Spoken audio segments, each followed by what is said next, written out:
Assalomu alaykum. Men Ichqo'rg'on tumanidan Umarova Munojatman. Men mana shu Apple Go kompaniyasiga onam uchun kirdim. Chunki onamga hech ham shifo topolmadik.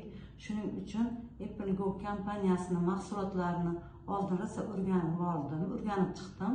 So'ngra onam 93 yoshda edi. Ancha dardlari og'ir edi. Chunki oyoqlarida zirillash, og'riq bo'lardi. O'rnidan turolmas edi. Keyin har bitta ovqatlansa, jig'ildoni juda ham yomon qaynardi. O'zini qo'yarga joy topolmay qolardi.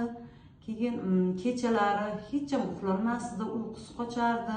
Tugun tugib oldingi davrdagi ota-onalarni eslab, meni chaqiryapti deb juda qiynardi.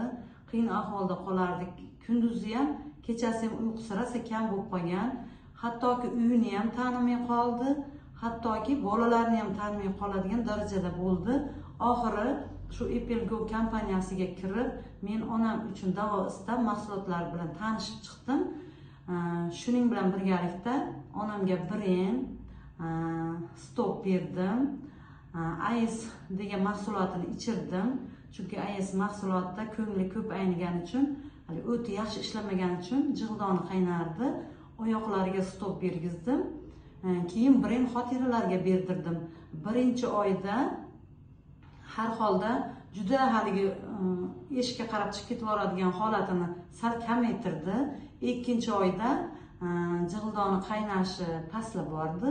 Uchinchi oyda ichganda mana Allohga shukr onajonim tuyin ko'tarmay qo'ydi.